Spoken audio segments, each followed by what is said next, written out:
Good morning students. In this video we can revise the chapter redox reactions. What do you mean by redox reaction? If both oxidation and reduction taking place simultaneously, that type of reactions are known as redox reactions. Now we can define redox reaction in terms of electron transfer. Oxidation means losing of electron.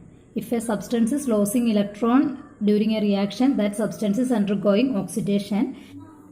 One example is here magnesium is losing 2 electron and changing into Mg2+. So we can tell that magnesium is undergoing oxidation. Like that copper atom, it is losing 2 electron and changing into Cu2+.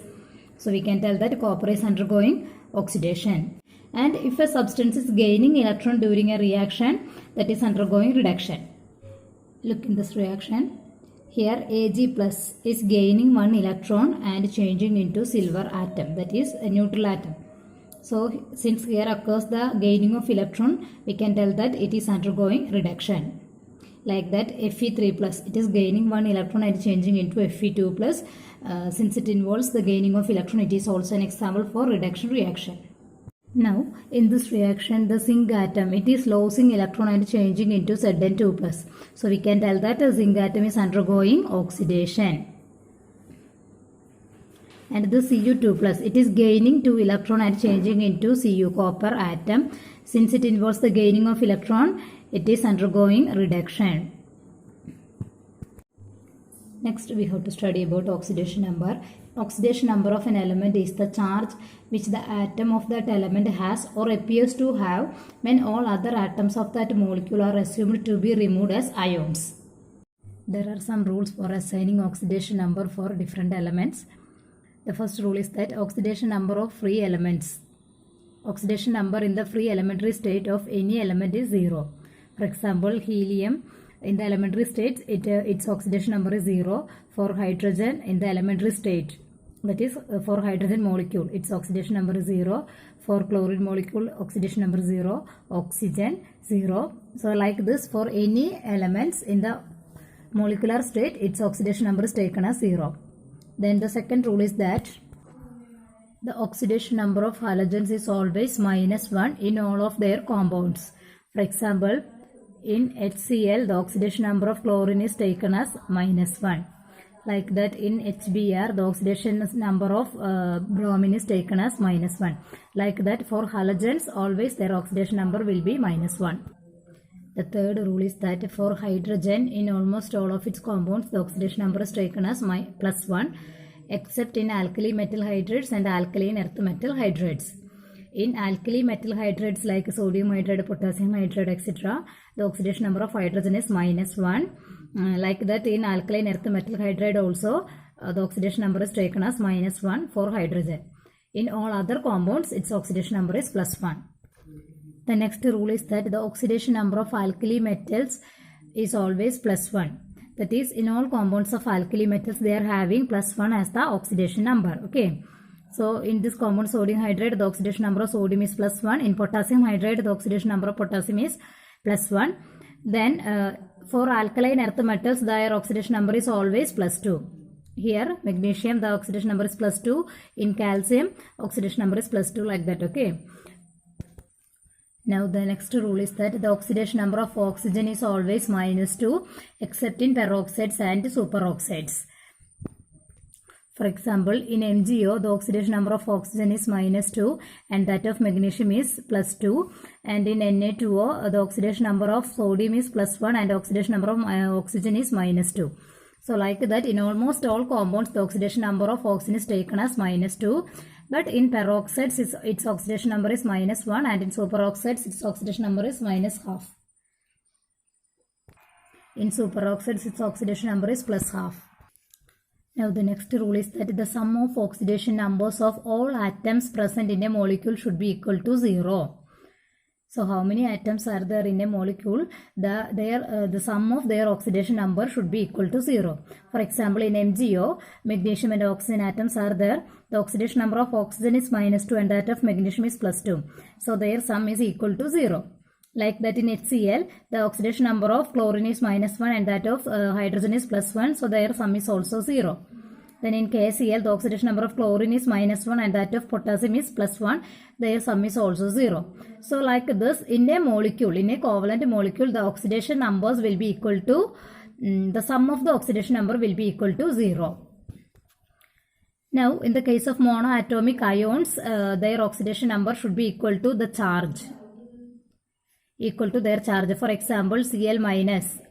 It is a monoatomic ion and it carries one negative charge, so its oxidation number is taken as -1. Like that, H plus. It is a positively charged ion, contains one positive charge, so its oxidation number is taken as +1. Then Br minus. Its oxidation number is taken as -1. Like that, Mg2 plus. It is also a monoatomic ion, its charge is 2 plus, so its oxidation number is taken as +2. So like this, for any monoatomic ions, their oxidation number will be equal to its charge. Then in the case of polyatomic ions,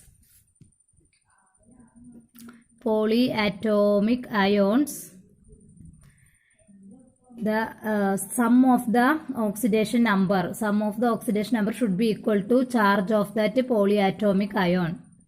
Charge of the ion. For example, PO4 3-.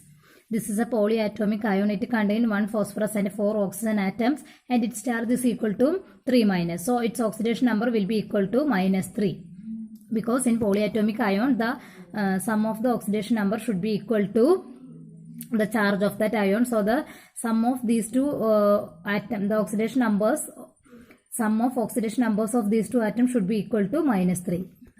Now let us calculate the oxidation numbers of some elements, some atoms. For example, in HNO3, we have to calculate the oxidation number of nitrogen. How can we calculate that? We know that the oxidation number of hydrogen is always +1, isn't it? So we can write the oxidation number of hydrogen is +1. Now we can study how to calculate the oxidation numbers of some atoms present in a molecule. For example, here we can calculate the oxidation number of nitrogen present in HNO3. Here we know the oxidation number of hydrogen and oxidation number of this oxygen, isn't it? And we don't know the oxidation number of nitrogen, or we have to calculate the oxidation number of nitrogen, so we can take it as X. Oxidation number of nitrogen is taken as X. Now, for a molecule, the sum of the oxidation numbers of all these elements, all these atoms should be equal to 0. So here the oxidation number of hydrogen is +1 and that of nitrogen we have taken as X and that of oxygen is -2.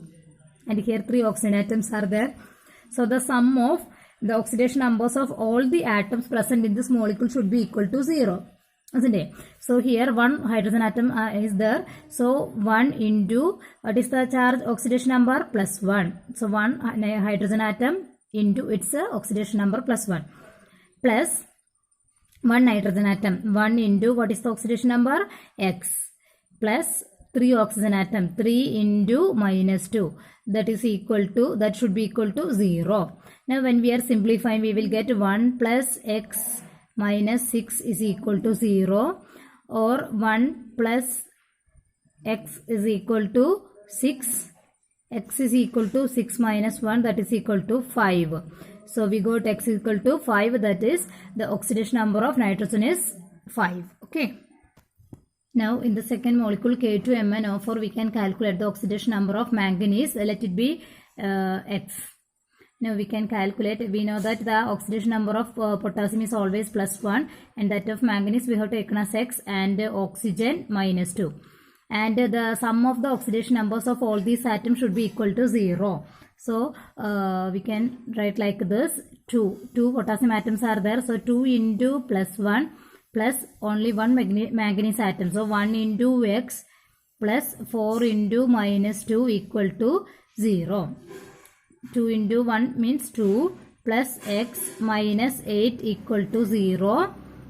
X equal to 8 minus 2, that is equal to 6.